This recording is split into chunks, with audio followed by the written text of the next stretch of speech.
एक बार फिर से I welcome you all to get ideas where we talk about ideas. तो ये है पार्ट 2 द कंपाउंड इफेक्ट का पार्ट 2। और पार्ट 1 हमने इसके पिछली वाली वीडियो में कवर अप किया था। मतलब कवर अप तो खैर क्या ही, जाना था, सीखा था। और पार्ट 1 में हमने जो मेन हमारी लाइन थी वो ये थी, स्मॉल और स्मार्ट चॉइसेस।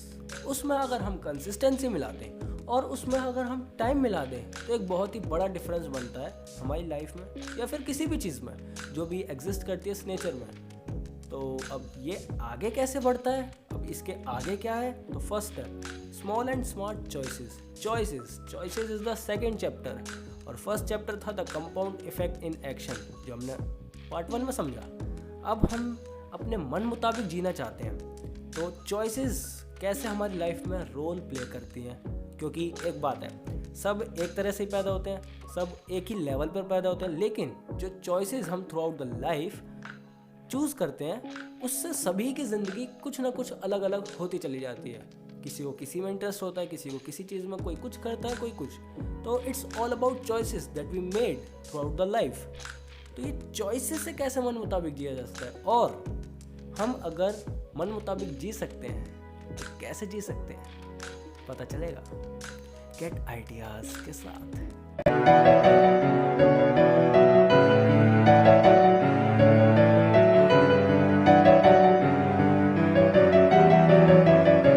देखो, पहले तो ये बुक द कंपाउंड इफेक्ट बहुत ही मोटिवेशनल और बहुत ही इंस्पायरिंग बुक है। जैसा कि मैंने पिछले पार्ट में भी कहा था, I am not sponsoring.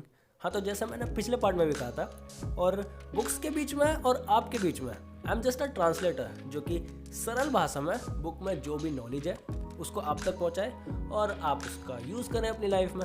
Simple. तो सब चीज़ हटाकर चलते हैं चैप्टर 2 पर, चॉइसेस।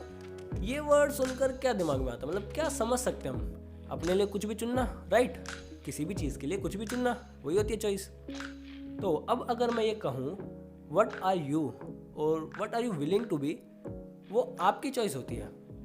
ऑफ कोर्स, हाँ ऑफ कोर्स, लेकिन इससे कुछ ज़्यादा अच्छे से समझ आया नहीं। पता है हम खुद चुनते हैं, लेकिन वो क्लियर नहीं हुआ।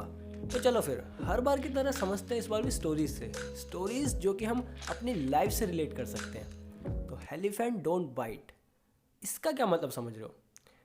क्या हाथी नहीं काटता? ये क्या मतलब होता है हाथी नहीं काटता?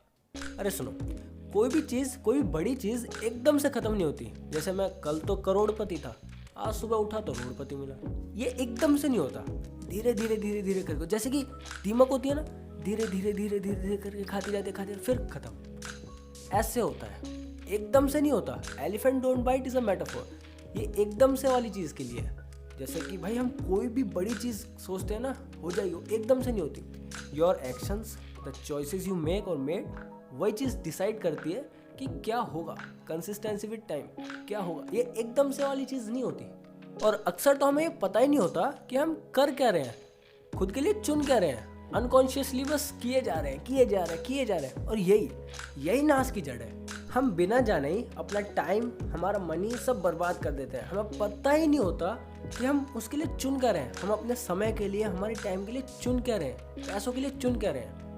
क्या बात कर रहे हो? मुझे तो पता है, मुझे तो बहुत अमीर बनना है, मुझे बहुत सक्सेस चाहिए। पता होना इज नेक्स्ट थिंग।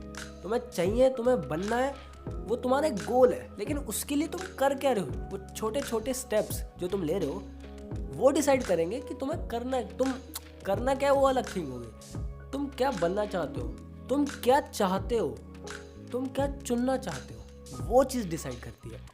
ना कि ये कि मुझे पता है। पता होना इस अच्छी बात है, पता होना चाहिए, लेकिन हम बस कंप्लेंट करते रहते हैं, अरे यार ये ख़राब हो गया, वो ख़राब हो गया। मेरी बीवी के साथ इंटरेस्टिंग टॉपिक, मेरी बीवी के साथ बहुत पता नहीं क्यों लड़ाई होती रहती है, प्रॉब्लम्स आ गई हैं। जो भी हम कहते रहते हैं वो हमारी अनकॉन्शियस चॉइसेस का ही तो रिजल्ट है। इसको ठीक करना है, मतलब बस जो अनकॉन्शियस चॉइसेस हम ले रहे हैं अपने लिए उसको ठीक करना है। ज़िंदगी में कंपाउंड आएगा और जीने में मज़ा भी। तो बस इसको ठीक करना है, करते हैं। Thanks giving year round. अब बीवी से खुश और इंक्रीज लव और इंक्रीज बॉन्डिंग, ये सब मैं बता दूंगा, जो कि बुक में ही बताया हुआ है। ठीक है, मैं कोई सच लव गुरु नहीं हूँ। तो ऑथर के फ्रेंड ने ऐसे जिक्र किया कि उसकी वाइफ से बहुत लड़ाई होती रहती है, मतलब कि उनके बीच में बहुत अनबन है। लेकिन ऑथर को तो वो लेडी बहुत केयरिंग और अंडरस्टैंडिंग लगी। फिर एक आइडिया जिससे you can increase your love towards her, increase your emotional feelings, मतलब कि सब कुछ। तो द आइडिया इज एक जर्नल अपनी वाइफ के बारे में, एक डायरी अपनी वाइफ के बारे में, जिसमें सिर्फ पॉजिटिव चीज़ें लिखनी है, like the way she look, the way she breathe, the qualities you love about her, characteristic things that you love about her. इससे क्या होगा?